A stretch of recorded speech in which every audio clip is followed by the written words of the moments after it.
Good morning. Thank you. I think we can get started. Please join me in a pledge of allegiance. I pledge allegiance to the flag of the United States of America and to the republic for which it stands, one nation, under God, indivisible, with liberty and justice for all.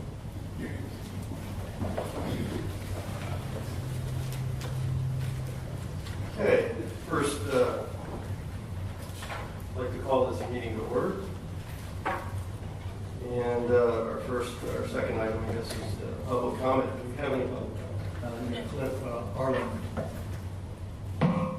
Yes, I just have one short thing that I think is necessary to look at in the future. And that's establishing a 10-mile-per-hour speed limit on the sidewalks. Golf carts, electric bikes, skateboards, one-wheelers, all those stuff come flying down there.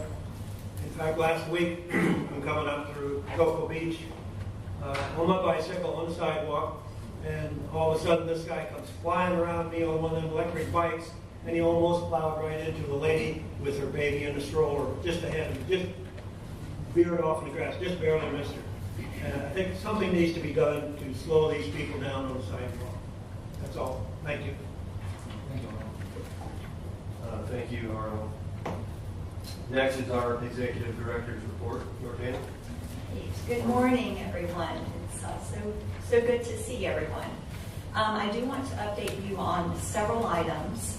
My director's report is on page 4 of your agenda package, and I do want to apologize as Jesse sent an email to everyone. Our printer decided to bite the dust last week, which is the first time this has happened right before meeting week. So we do apologize, but we did send out, they are available electronically, so we very much apologize for any inconvenience.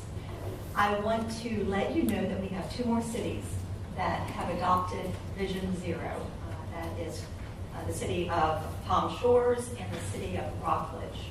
So that makes 12 out of our 16 cities that have adopted the goal of zero, and that is really significant.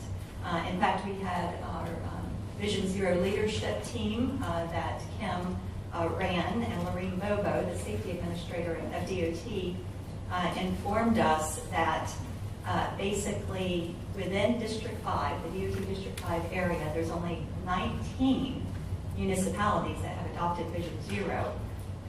Brevard has 12 of these cities, and the TPO, that makes 13, although we're not a city. So that is very significant, and it's getting a lot of attention, and it's showing our commitment that we're all pulling in the same direction, and we have a lot more work to do. That's just the first step, but I'm just so grateful and so happy to our cities. Also on page 10 of your package, there is a letter from FDOT, the Director of Transportation Development, Mr. Jack Adkins, and he's informing us that the Federal Highway has approved the request from the TPO to add Ellis Road to the National Highway System. We submitted that application in coordination with FDOT, gosh, I want to say in February of next year. It's quite a long process for the feds to look, go through all of those applications. But in the end, the Secretary, I think, along with maybe the airport folks, was able to shake that loose. And the significance of that is it opens up funding opportunities, specifically the infrastructure grant, which is a US DOT grant. And part of that criteria is that the project must be on the National Highway System.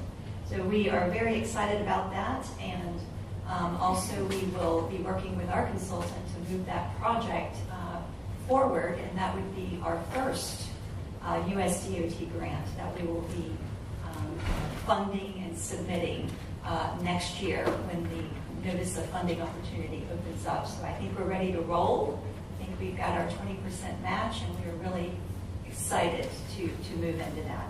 Also in your package, I included the 2022 RAISE Grant Awards, speaking of US DOT discretionary grants.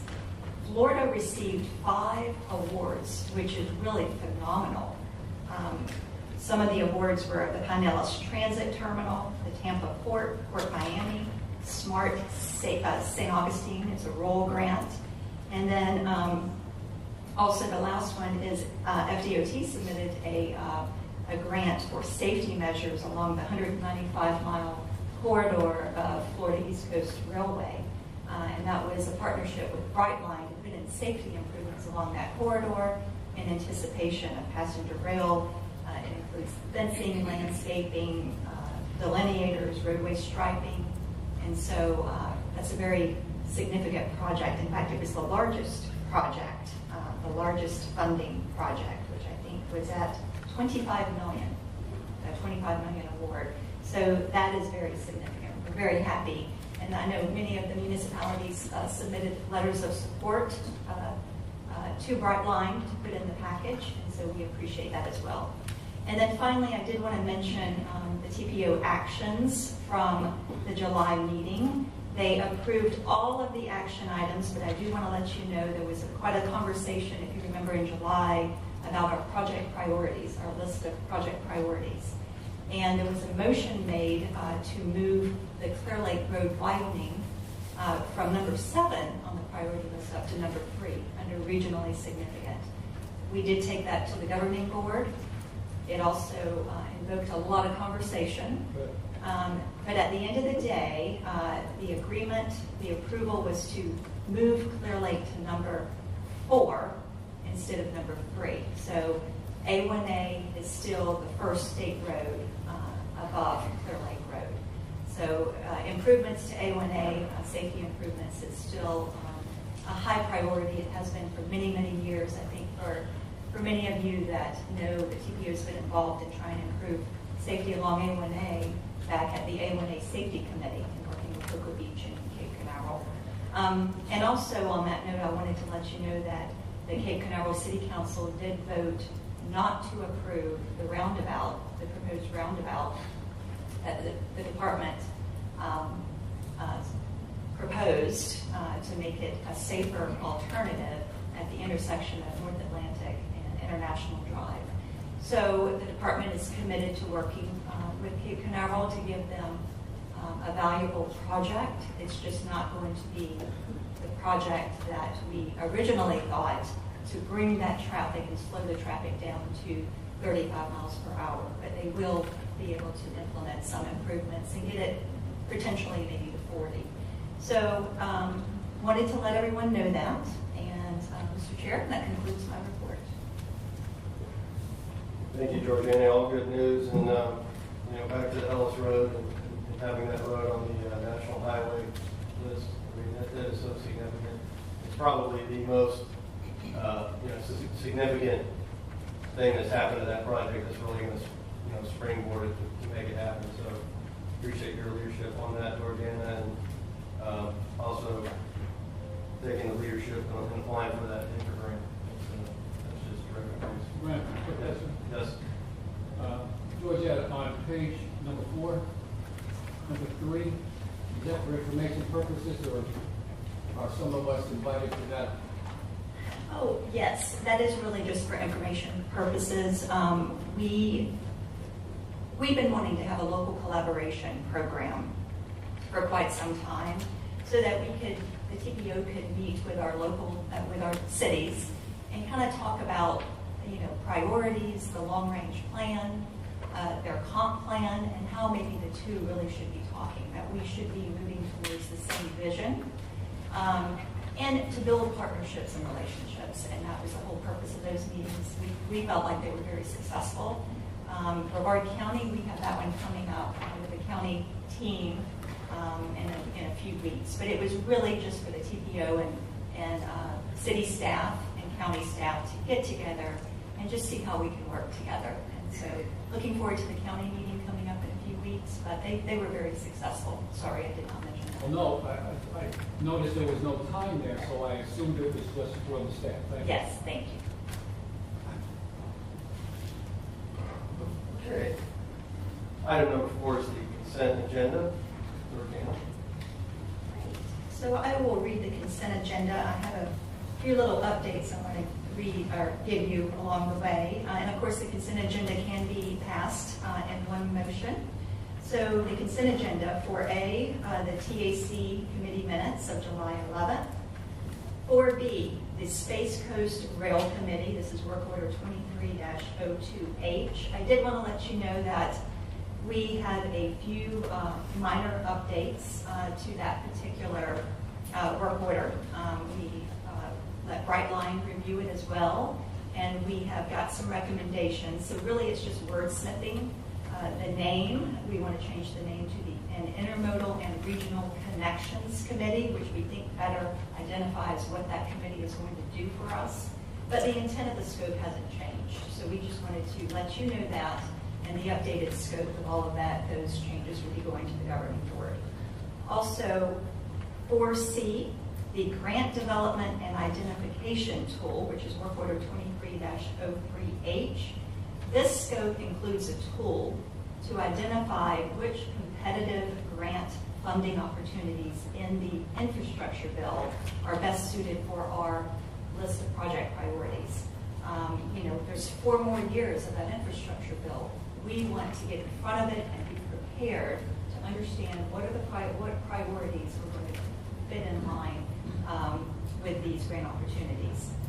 Also, the scope includes services to develop 2 grant applications.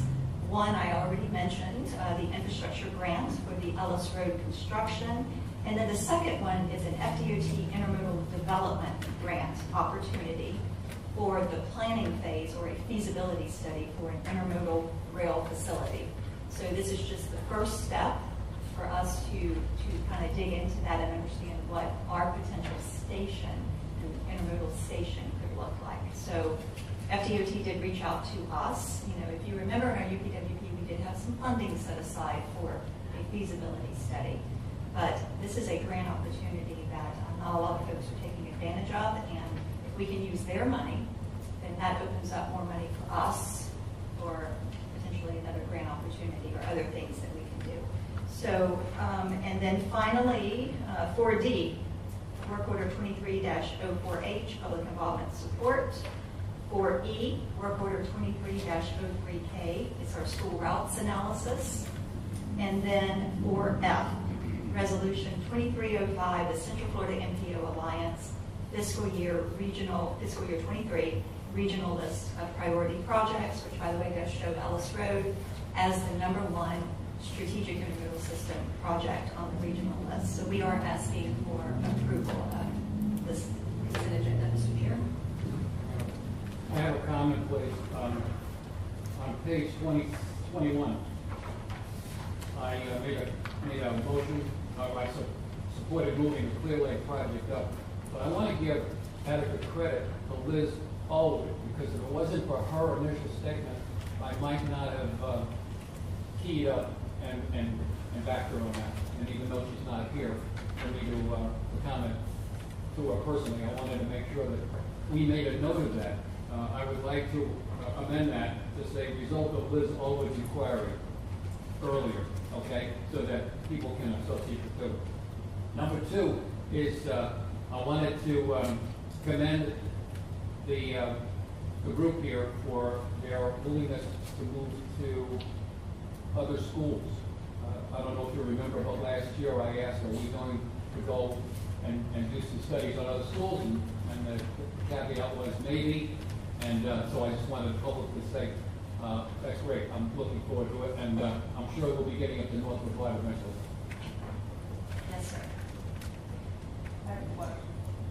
So what is the school routes analysis? What does that entail? The scope is in your agenda package, and it is for another section. Let me see here. It's going to look, this particular study is going to focus on Cocoa and Rockledge area schools. And they were the next 2 cities that reached out to us, and of course, there are a lot of schools in both of those cities. The amount of schools on this corridor alone, are quite a few. So that will be the next set. Our first school routes analysis was very successful. The city of Palm Bay and Melbourne have applied for safe routes to school projects. And we also have that information that could potentially be used. And we were talking to Frank with Palm Bay at our Vision Zero leadership team. That analysis could be used for a future Safe Streets for All grant, because you have to have the technical data to back up that application. So it's definitely could provide some more funding opportunities for us. Thank you. I would look for a motion from the TAC. I'll make a motion. I'll second it. Devin made a motion. Well, I need a second from the TAC. Jared? Okay, and from the CAC, motion from Adam, we have second, please. Second from Peter. All in favor, say aye. Aye. Opposed? All those in favor from the TAC, say aye. Aye. Any opposed? Item passes. Next is item number 5, which is action item. We have one action item today. It's Resolution 23-06, fiscal year 23 through 27, Transportation Improvement Program Roll Forward Amendment. Okay, this is my last item. This is a housekeeping item. It's our annual roll forward TIP amendment. Attachment A is the actual roll forward projects that did not get authorized prior to June 30th, which this happens every year. And so we're basically reconciling the TPO's Transportation Improvement Program with the DOT's work program. So it's a very long list of projects. Attachment B is an amendment to Stone Magnet Middle School. It's a Safe Routes to School project. And it is being considered a new project because the Melbourne is has requested to use FDOT District 5's contract for design services. So the programming in the work program needs to be reflected differently. And then attachment C are 2 projects.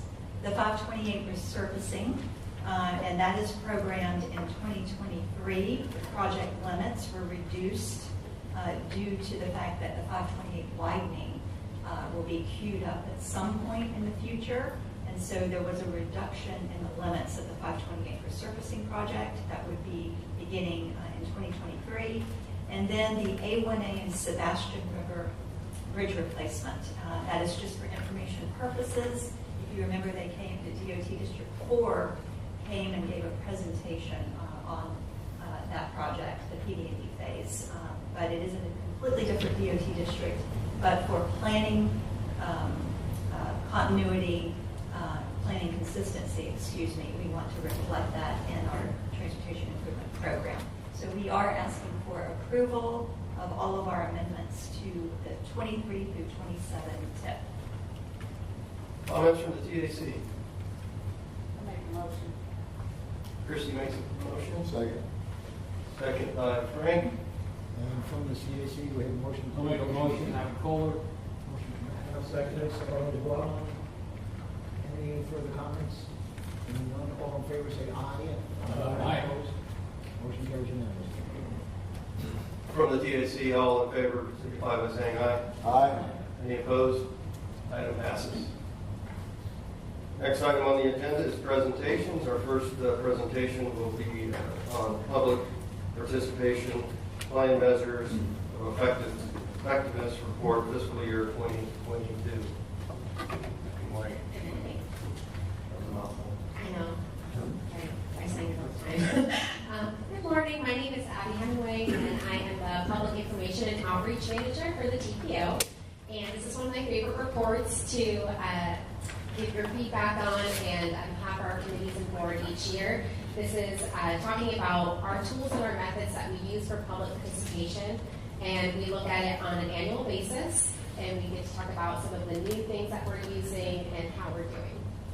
So this is for the past year, and this report is not a requirement. It's not a mandated core work product like our public participation plan, which we'll be updating later this year. This is just more of an accountable document to help us monitor and improve engagement tools.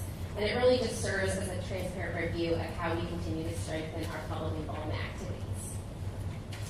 So this is a brief overview of the different public participation methods and tools that we use to engage the public in the process of transportation planning.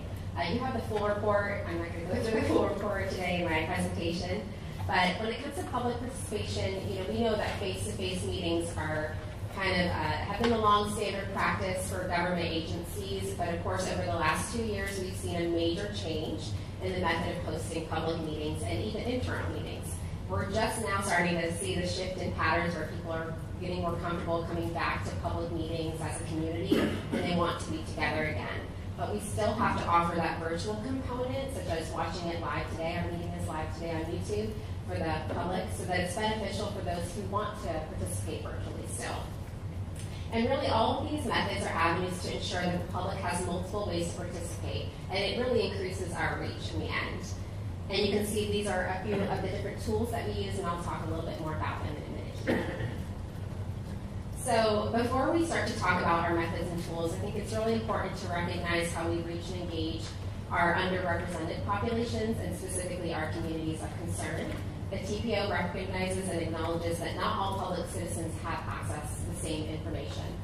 There's a digital divide sometimes, people don't have access to internet, and we have to take that into consideration when we are planning meetings. So in order to provide equitable public participation, appropriate messages and delivery techniques are developed for specific projects and studies and plans with our stakeholders as needed to ensure that our communication and dialogue is established for all projects and plans. This is a list of some of our primary stakeholders and the type of groups that we reach out to depending on the project or plan. And we also ensure that our public traffic safety outreach activities also represent our larger communities that some of these groups are part of. We want to make sure that planning events across the county really identifies our communities in need. So this is our methods goal summary, and so you can see we have it on an annual basis, but I really like to note that while this is a summary, the reporter is not a quantitative tool. While we do have an overarching target, we can't compare year to year because our numbers fluctuate on the plans and the programs that we're doing. We have a target that we always want to try to reach, but you're going to see some fluctuation in numbers because of the different plans and programs. We might have 5 public outreach meetings for a huge, for our long-range transportation plan or our bike ped master plan that requires more engagement than certain years. So, for example, you might notice a small dip in this year's cumulative workshop, open house, and webinar attendance because last year, during the multiple variants of COVID-19, we held a lot of webinars to make sure that we compensated for that lack of in-person meetings. So while we still met our target, we continue to search for new ways to have the public engaged in meaningful participation. And on that note, I do want to talk about some special call-outs for this past year that I believe contributed to our success for our public outreach methods. Number one, we go where the people are. We cannot assume that people are going to come to us. We need to go to their tables, to their communities, to their community centers, and we need to make sure it's our responsibility to engage and educate them. We coordinate with trusted community partners. Partnerships are huge when it comes to public outreach, not only events, which is a heavy lift sometimes, but also getting the information out there. We rely on our public information officers, our municipal partners. It takes everyone. We reach out to community influencers. That includes our chambers of commerce, our rotaries, and some of our specialty clubs around Brevard County. And we also make sure that citizens know about opportunities where they can get involved. Something new that came out of a committee request actually this year, a BPAC member came to us and raised concern that they felt like they didn't know about all the activities that we were doing. Even though we're on social media and our website, sometimes things get lost in the mix. Our newsletter was getting pretty lengthy. You had to scroll a long time. So we decided to establish a separate outreach newsletter called the Get Involved Gazette that really highlights just our public meetings, our events, opportunities for media outreach. And so that's been extremely successful and beneficial in informing our audience, and we believe it's led to overall engagement. Now, take into consideration, though, we've only been doing that since March, so I don't have all the numbers just yet for that, but we'll be reporting back on that later this year. And then you can see some of our outreach opportunities here that we did. Social media. As of 2022, the average daily social media usage of internet users amounts to 147 minutes per day. That's a lot of time. As social media is becoming more integrated into our daily lives, it really entails lots of opportunities for businesses and organizations like the TPO to reach an audience who's online. We need to go where they are. So the point is, regardless if our conversation is on social media or not, chances are they're probably already talking about it. You could just see that from some of the social media of Artemis, I'm sure. It was all over the place. And so it's our job to really steer our conversation, to lead it in the right direction, and really to tell our story. One new platform that we added to our tool belt this year is LinkedIn. While once viewed as a professional social networking site, LinkedIn has really taken on new shape after the global pandemic. A lot of people started using it to tell their own story in the workforce and at home. And now this platform has become really key for us. We have a lot of followers there already. We've only been there since December. But it's allowed us to create shareable content that benefits our audience, which many includes transportation planning colleagues, engineers, and enthusiasts. It's been a great avenue to introduce some of our new work products or highlight programs we've developed. Our outreach efforts are always a huge crowd pleaser on there. And it's allowed us to differentiate ourselves from our competitors, meaning our sister organizations, all the other MPOs within the state. And it's given us a new avenue to find job candidates, which we've been recruiting this past year. So it's really been an excellent platform for us. So this is a tools overview of some of those that I just mentioned. It's just a brief summary. Again, all the definitions and terms are in your report. But our numbers reflect by and far that our public citizens, committees, board members, stakeholders, and beyond really like to receive information digitally. I know we have some paper lovers still, and I'm one of them, but most people like to consume their information digitally. So for example, when it comes to our digital communications, we use a platform called Constant Contact, which we use for our 2 newsletters, press releases, events, and our numbers are higher than the average transportation industry rate. So for example, the overall average of industry standard open rate is at 26%, and the click rate is at 0.55%. We are well above that if you look at our Constant Contact chart right there. And you can see we took a little bit of a dip in click rate. So we are looking for ways to improve our engagement, and really that includes adding more videos, adding more hyperlinked images to take you somewhere else, using resend options and some testing. So this is definitely something we can be proud of. Our numbers speak really well of our organization, that we're doing as much as we can. And so for our social media numbers, they really speak for themselves, but despite having different campaigns each year, you'll see some fluctuations, specifically on Facebook, because they change the algorithm every single day. We continue to grow we continue to increase our engagement, but most importantly, we really grow our following. What does that even mean? So recently, we hit over 3,000 followers on our Facebook page. To give you some reference, about 5 years ago, when we really started engaging on our Facebook page, we had 300 followers. So we've grown that significantly over the last 5 years. And while our audience may fluctuate from time to time, depending on what we're posting, we're gaining an audience who wants to be in the know. If they're following our page, it means they want to know what we are doing. They want to know how they can get involved. They want to be part of the process. And regardless if their comments are positive, negative, neutral, they're part of the conversation, and that's the whole point. So it's key for us. And if we're benchmarking ourselves in comparison to some of our sister organizations, we currently have the audience size of the Broward MPO, an area with more than double the population that we have. So we really should be proud of ourselves in that area. And some people think that social media is easy, put a cute picture and call it a day, but we are telling our story on social media. We're strategic with our content. We want our posts to be relevant, meaningful, and educational. And we maintain content calendars, posting schedules, and we monitor throughout the week to keep ensure that we keep an open dialogue with our audience. The worst thing you can do is post something and then not engage with your audience. So we're really trying to lead the way in that. And then just 2 more things. I know that you've already heard about this, and hopefully you've already visited it, but we redesigned our website this past year in October, and it has been a real success story for us. We recently, in August, won 2 statewide awards in public relations for our website. We were the only winner in that category, which is a huge feat. We went up against contenders like Lockheed Martin and a lot of other companies that have more money than we do. And so that's something to be really proud of, and it's very user-friendly. And we're continuing to get some analytics in for that website, but again, we only have some statistics since we launched in October of last year.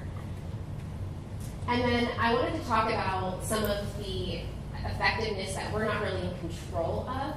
So we have all these platforms, we have analytics, but it's more than that. We have partnerships with our news media, and that increases our reach tenfold, because now not only are we telling our story, but we have our local news influencers telling our story for us. We maintain positive relationships with them so that when there is a negative story, you have someone that you can talk to about it, can get your side of the story, but then also they've been incredibly helpful in talking about some of our traffic safety issues, Vision Zero, our outreach initiatives. So this was just a glimpse for this past year. We had 67 news media features, which is pretty amazing for our type of organization. So, and with that, I'll take any questions. Questions for Ed? I have a comment. I wanted to thank whoever was involved in getting LinkedIn involved. I am not on Facebook, I'm not on Twitter. I have been on LinkedIn since 2019. And although the numbers are dismal, we're just getting started. So my hat's off to whoever was involved in that directly.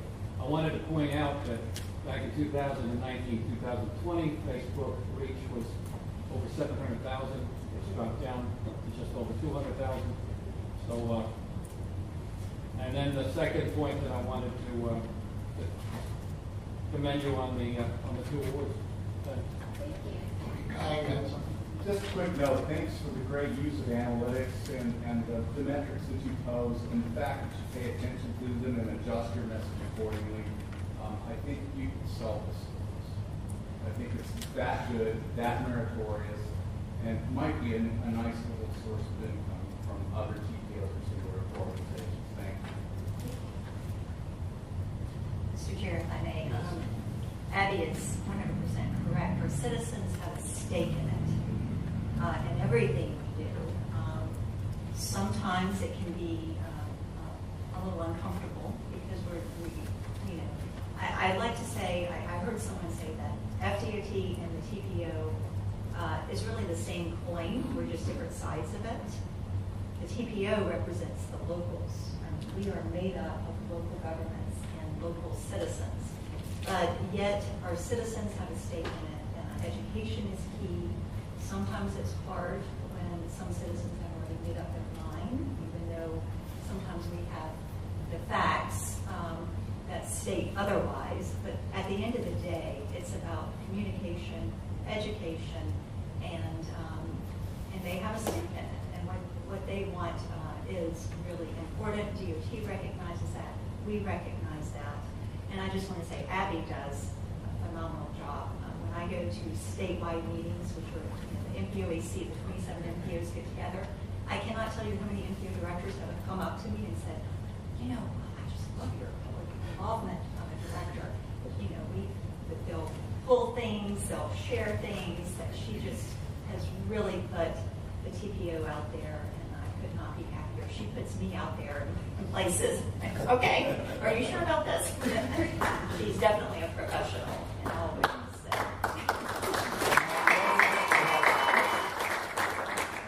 Take away, forget it. Thank you. Great job, Eddie.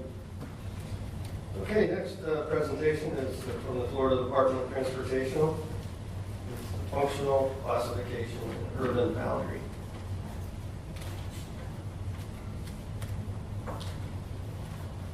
Good morning. Good morning. Good morning, everyone. Good morning. It should be on. You need to adjust it. Good morning, everyone. I am Alice Giuliani with the Department of Transportation. And with me today, I have Jason Lerner with the Department of Transportation as well, and our Kimley Horn partner, Cliff Tate, is with us today. And we're meeting with you today to present to you a presentation of functional classification and urban boundary updates for the MPO committee. This is an effort that takes place every 10 years following the Census Bureau.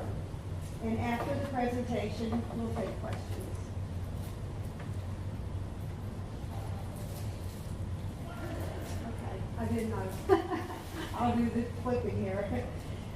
This presentation has 2 key components: to provide preliminary information about the updates that will take place over the next couple of years for functional classifications and urban boundaries, and to initiate the coordination effort that will take place between District 5 and NPOs.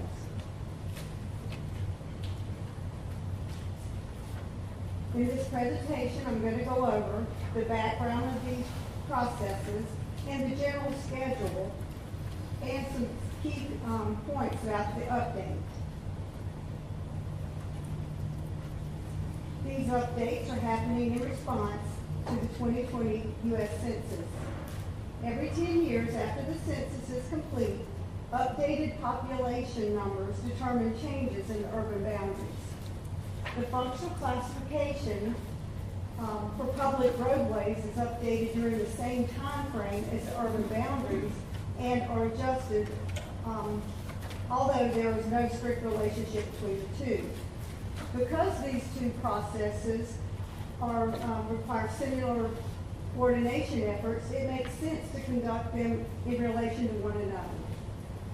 And it is a good practice for functional classifications to be fully reviewed on a routine schedule.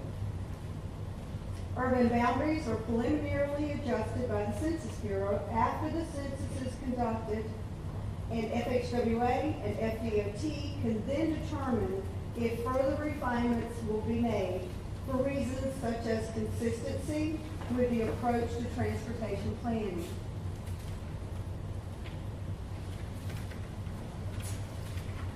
Functional classifications is a method to assign classifications to public roadways based on their characteristics and functions. All roadways have a functional classification and can range from an individual neighborhood road that terminates at a cul-de-sac to major corridors like interstates that provide high-level, long-distance movement of people and goods.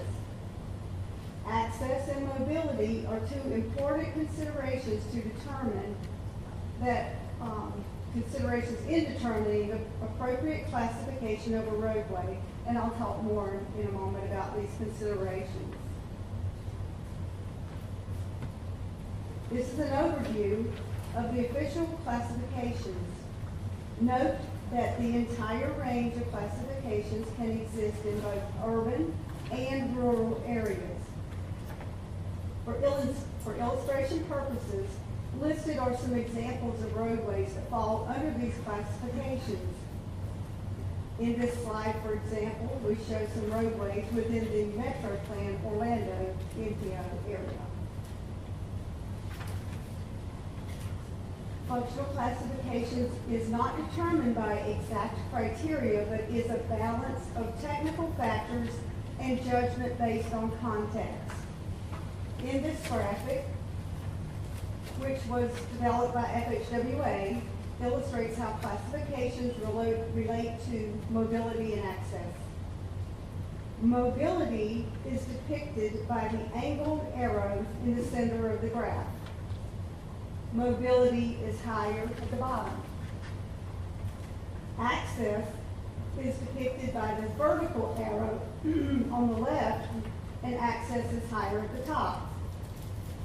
The local classification is at the top with a high level of access for driveways and other connecting roads and etc., and low on low level of mobility. And on the bottom is the principal arterial interstate classification with limited access to ensure high mobility. In addition to mobility and access, another consideration to bear in mind is FHWA ranges for each classification. This is a compilation of functional classifications for similar states. This is a profile of the urban areas of District 5. The blue area is FHWA range for urban states, and the X shows where District 5 sits in relation to those ranges. District 5 is within the FHWA range for interstates, expressways, other arterial, principal arterials, and major collectors. We are lower than the FHWA range for District 5, minor arterials and minor collectors. and higher than the FHWA range for local roads. The FHWA ranges are useful benchmarks for comparison, but they will not be used as a decision maker for this process. They will be a consideration along with other things when evaluating whether to adjust a given classification. Functional classifications is used for a range of things that include determining how projects might be prioritized and categorized for funding. It is not a sole determinant, but the relationship does have meaning for certain prioritization processes. It does not define the approach to roadway design, but it can be a consideration along with other factors. And context classification, for example, would be an important factor that may carry more weight than functional classifications. Functional classifications of a roadway can also determine whether data is collected from a performance management process purpose. Finally, it may determine funding eligibility from certain sources, such as FEMA emergency response funding. I'll talk more in a moment about the circumstances where this type of funding, functional classification matters for federal aid highway roadways.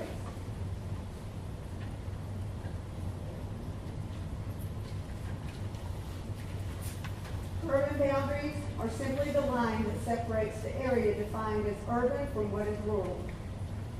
Previously, the approach was to use census tract and block population density to help define urban areas. For 2020, the Census Bureau has developed updated guidance that will focus on housing unit and development density to define urban areas. We do not know the full effect of this adjustment yet. The Census Bureau will finalize 2020 urban areas later this year.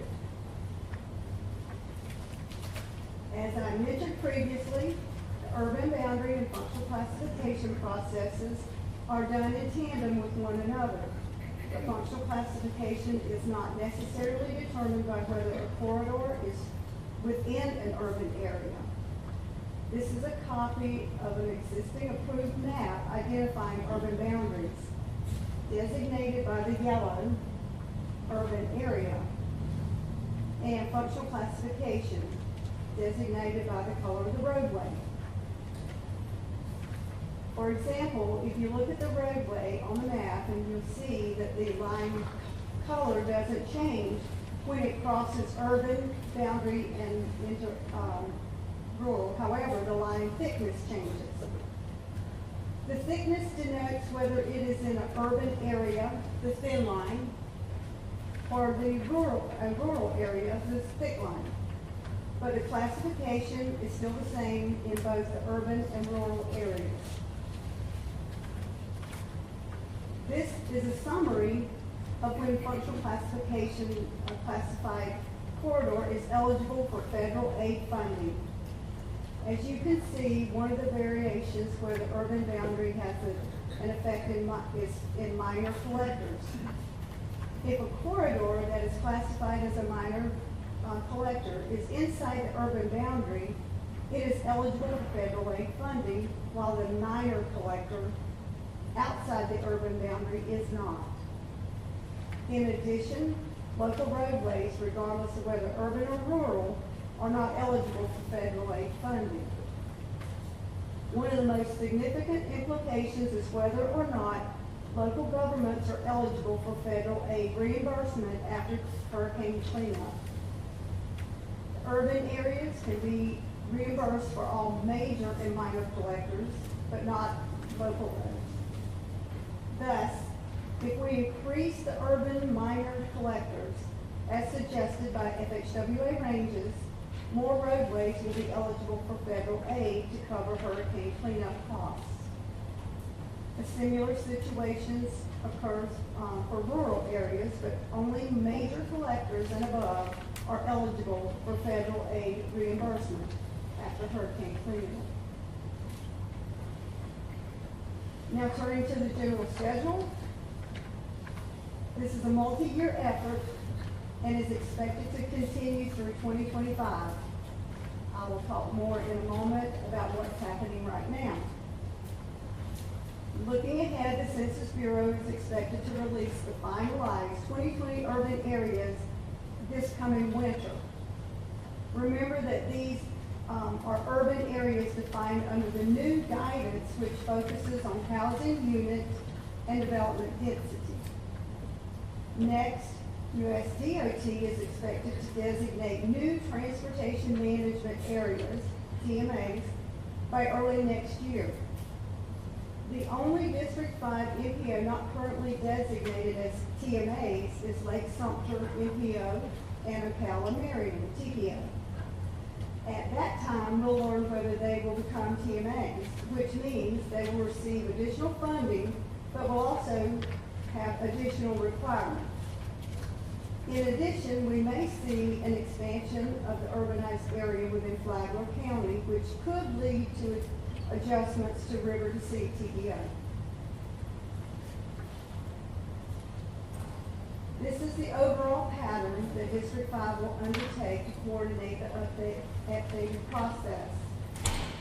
Initial outreach is being conducted today.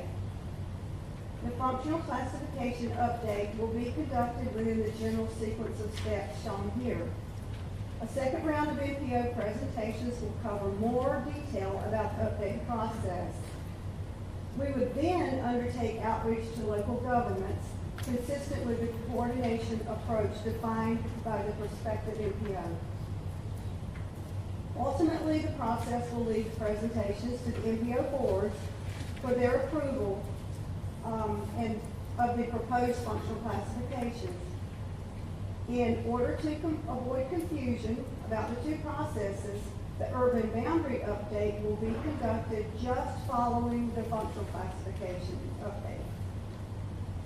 This will include another round of MPO outreach, which could include presentations as determined by the MPO. The process will conclude with the final round of MPO presentations to receive board approval of the proposed urban boundary maps. Current activities include conducting initial presentations to the MPO committees in August and September, as defined in the schedule you see here. Prior to these presentations, we met with the executive directors and other staff of each MPO to go over this information.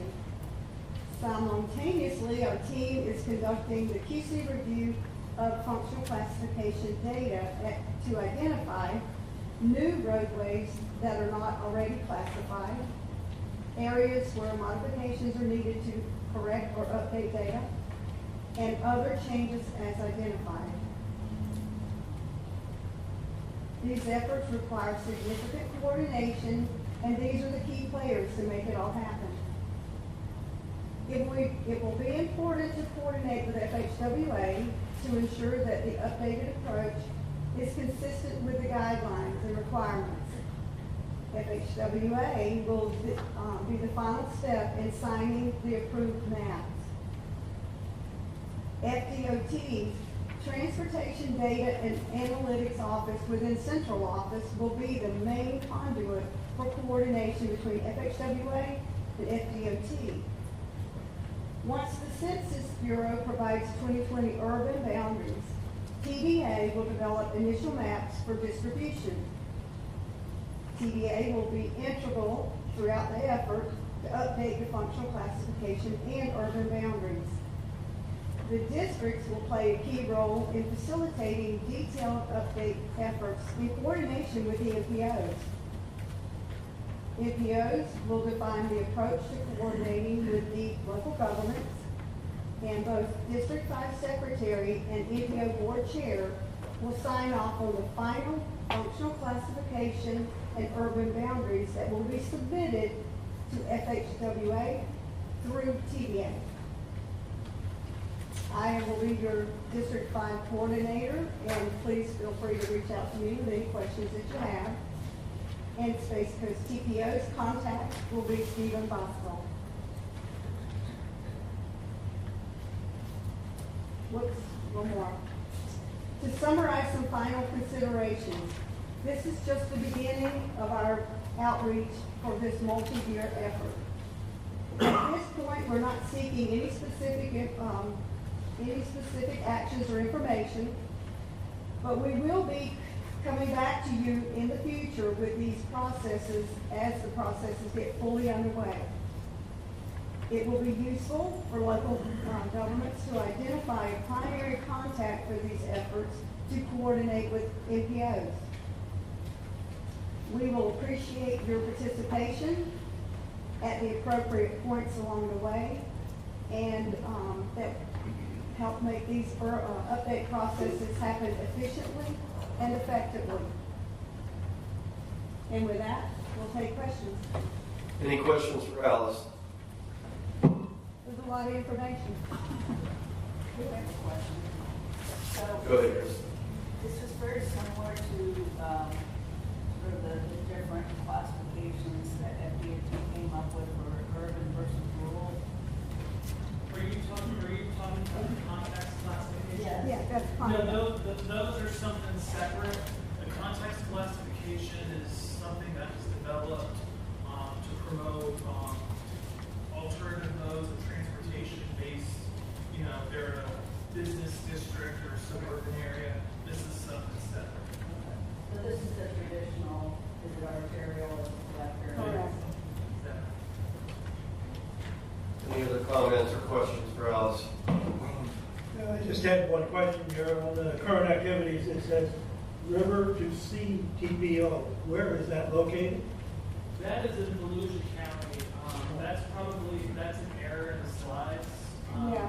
We came up with different versions of the presentation for all different NPOs, but somehow the wrong version was gotten into it. We apologize. Just had no idea where it was. Thank you. We tried to tailor it to each MPO and we missed that. Sorry. Anything else?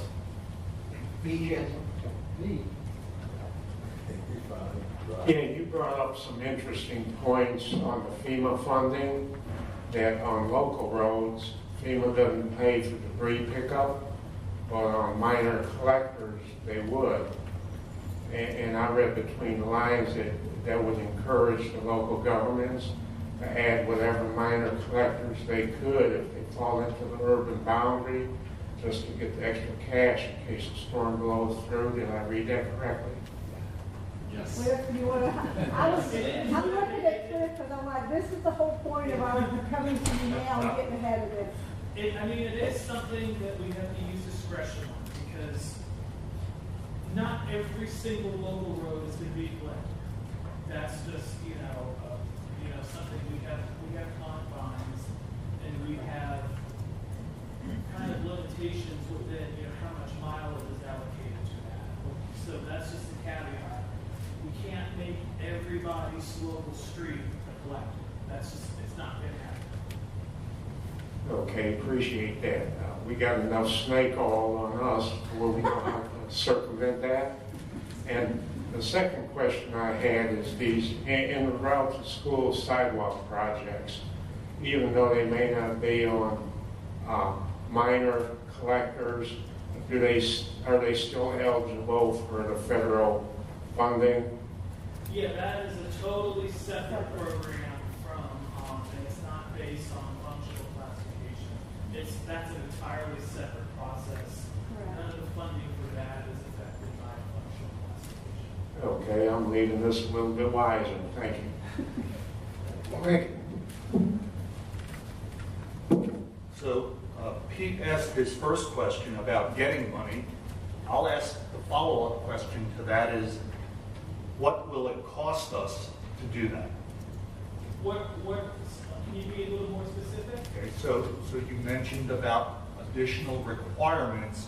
Should we take some of these minor collectors and add them into the urban classification? Give me an example of an additional requirement that the municipality would have to pay for. So I'll try to answer this as best as I can, so let me know if I answer it or I don't. Follow up. So the actual functional classification effort, there's really no cost associated with that. And if we were going to change the functional classification of a local road to a collector, one of the main primary things we would look at, we would look at the traffic flow. And if there are no counts available, traffic counts available from either the city, the county, or the DPO, we would try to go out and collect some counts to be able to make the case. Another thing we want to look at too is our speed limits, because a great deal of local streets are generally 25 miles an hour. I don't know if that's the case with a lot of the cities in Brevard County, but I know it's true in Volusia County. And then we would also look at land use. I mean, if this is a local street that it's staying within a neighborhood, and it's not, connecting to an arterial or a business district, that would be something else that we would look at. So does that answer, or do you have any follow-up? I don't want to take up a lot of time, but basically, you would be looking at if there were available traffic counts. If not, you would have to get them, and the municipality would have to bear that cost. We don't know. We haven't reached that point yet. It could be that DOT pays for these. We don't know. Or it could be that we collaborate, or we maybe ask the cities or counties to collect that. We haven't gotten to that stage yet. Okay, got it. Thank you. Anything else for I have a Alice? follow-up. How do we improve our ability to get what we're looking for? Obviously, on the surface, you have to be motivated to help us. How do we motivate you to help us? So one of the things is, and thankfully with the technology that we have today, we have a lot of data layers and maps that are out there that show all these things. You have maps that show speed limits, number of lanes, and all of that stuff. And one of the things that we will be providing to the entire district for public comment is we're going to be sending this is going to be on the web, and it's going to be a map. It's going to be a map, and it's going to show the aerial imagery and everything. And it's going to have some information about the road, and then it's going to be color-coded by functional classification. And the intent is that the users can click on the road, and if they want to make a comment about changing functional classification, they'll be able to do it like that. Thank you. So we're trying to make it as easy and as transparent to everybody as best we can. Thank you. Thank you. Anyone else? Okay, Alice, thank you for being here, and thank you, Cliff and Jason, as well. Next area on our agenda is reports, and our first report will be from the FDOT. Good morning. Good morning, Anna Taylor from the planning office at FDOT. We did provide you all with a construction report this month. We are starting our work program development cycle and have been meeting with several of the cities for the intake meetings. We look forward to bringing back more information about the work program public hearing. It moved last year to be more of a statewide initiative. So we're hoping to have our final date, but next month we're hoping to give you more details, but it looks like now it will be around December. Next year we do have a later session. And that concludes my report, if anyone has questions. Mr. Chair. Yes. Anna, I don't mean to put you on the spot, but for the purposes of the members, could you talk a little bit about the funding? I know that there have been some major cost increases for all of the projects across the board. So yes, we have received, the department has received a lot of money. But what is that? You haven't received your new allocations, I don't believe, at this point. Not this time. expected late September, early October. We believe so, And yes. so we've heard that there's going to be this influx of money, but yet we have also heard that the cost increases on projects could potentially eat it all up, and we may even have deferrals in the work program. So is that correct? And if you could, any more information you could share with the members? Yeah, I mean, based off what we're currently seeing now, some of the TIP amendments we've been bringing forward to you guys. I know in Volusia County, we just did one last month where we saw a project 100%. I mean, it doubled. And so, yes, we are seeing, my dad is a concrete salesman, and he hasn't gotten concrete for the last 2 months. So, I mean, the industry is seeing materials and cost increases. So we are trying to accommodate all of that, and certainly looking to stabilize our work program will be our number one topic before we start adding anything new. I think that is a very safe thing to say. Questions or comments for Anna? I know it's all great news, right? All right, well, thank you. Thank you, Anna. Thank you. Next, we'll have a report on the Transportation Disadvantaged Local Coordinating Board.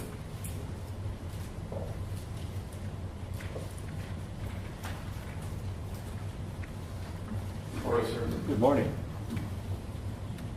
By way of introduction, my name is James Scherr. I'm the transit planner now at Space Coast Area Transit.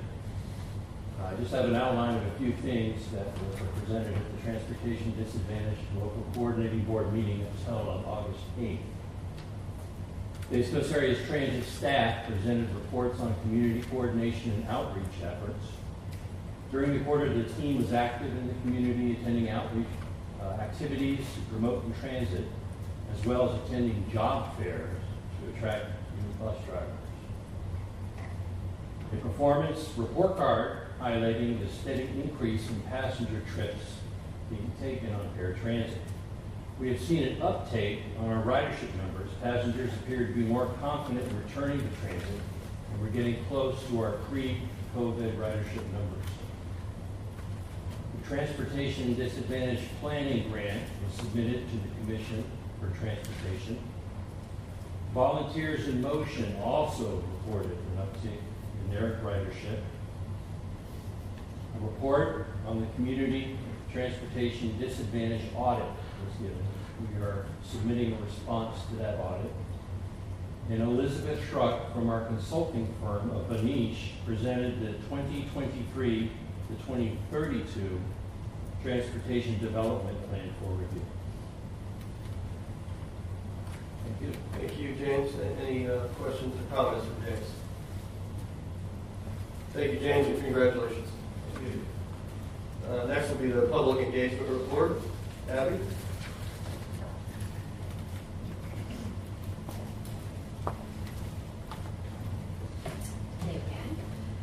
So before we chat about upcoming public involvement opportunities for fall, I just wanted to touch on a few wins for our organization over the summer, since we haven't seen that since July. There's no slide for that. I think it's before. It's back in Georgia.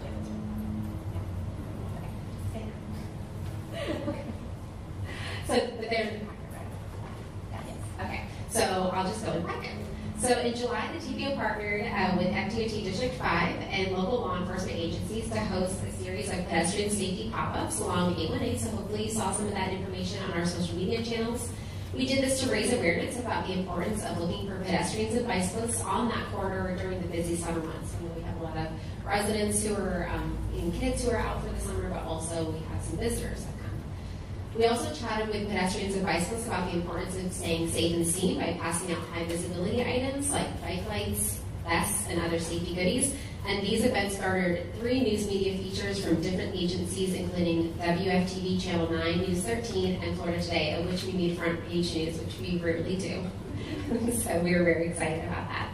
And then continuing into the summer months, our education and safety coordinator, Kim Smith, visited select summer camp programs across Brevard County to chat about being a safe bicyclist. It's really so important to reach this age group at a good age, that they are the next generation of our road users. So during the lesson, campers watched a bike safety video, and then they put their knowledge to the test by completing a hands-on worksheet where they identified road hazards. And it's really interesting to see how their little brains work, and Kim does a fantastic job educating out the community. And they all really learned a little bit more about playing their part. And then in August, our staff supported the Brevard Public Schools Partners in Education Fair. We lovingly refer to it as the Pie Fair, but we do not eat pie at the fair, where we chatted with school coordinators about their traffic safety needs and gave away clicker to ticket banners. We also handed out high visibility vests for their car loop staff. Many teachers pull double duty. They're not just teachers, they're out there in the car loop working, making sure our kids stay safe. And then, we were just so happy to partner and support many of the schools and give them some traffic safety resources. And then, most importantly, on August 12th, we had a great morning working with many of our community partners to raise awareness about the importance of stopping on red. This is an event that has become larger scale every year, and this year, Kim did a fantastic job coordinating it and working with City of Titusville and Titusville Police Department, who were just incredible. They really pulled out all the stops. And it was a very high visibility event there on the corridor where we raised signs. We were reminding road users of the importance about stopping on red. And then speaking of different outreach opportunities, the TPO, we utilized our social media channels to push out a Mission Zero focused back to school safety campaign that had a really large reach. We reached over 50,000 people with that campaign. And the goal was really to use these visually compelling images to engage our audience about traffic safety issues related to back to school. And looking ahead, we have some items that we plan to highlight on social media over the next few months. It would help us if your agency or you yourself can share some of these campaigns when we push them out. Many of them in September focus on, September and October focus on teen driver safety. We have a school bus safety week coming up. And then October is also pedestrian safety month. October is everything month, where we plan to highlight Walk and Roll to School Day. Many of our schools participate in this one. It's a little bit cooler outside. We'll also be highlighting White Cane Safety Day. So be on the lookout for those events on our social media pages and on our website. And most importantly, in your packet, there's a slide for Mobility Week. Please save the date for Mobility Week. It is a week where the goal is to get out of your car and try a different mode of transportation. And the whole goal is you can have events and maybe change policies to really advocate for a healthy and mobile community apart from just being in the car. We'll be hosting some events, and we'll be talking more about that at our October meeting. And then lastly, if you're a new member or this is your first meeting, I really encourage you to follow us on our social media platforms and make sure you visit our website. There's a business card out at the front table that has all those platforms on it. And we really do consider you our advocates, so any help is appreciated. Thank you, Abby. Anything for Abby? Okay, thank you. All right, next up is local government report. Are there any? Mr. Chair, can I bring up two items? Yes, sir. I want to follow up with what Arlen talked about with the 10-mile-per-hour speed on the multi-use paths. We did start a program with that probably 15 years ago out there in the East. There are some signs on that path that are triangular shape, and they'll have pedestrians, bicyclists, golf carts, and in the middle of it says 10 miles per hour. Whether they're enforceable or not, I don't know. I don't know that answer. So there are some out there. I think the last one I saw was on Burrell Road in New York, along that corridor right there. Secondly, Brevard County is holding a job fair this Thursday for all open positions. And there's lots of them. Thank you, Devin. Anyone else would like to report on their local government? Yes, go ahead, Chrissy. With the help of the county, we're going to be installing a signal at Imagine Way, Hollywood Boulevard. So I want to give a shout out and working with us. And hopefully we'll make that school situation a little bit better for that part of the school. Great. Thank you. Anyone else?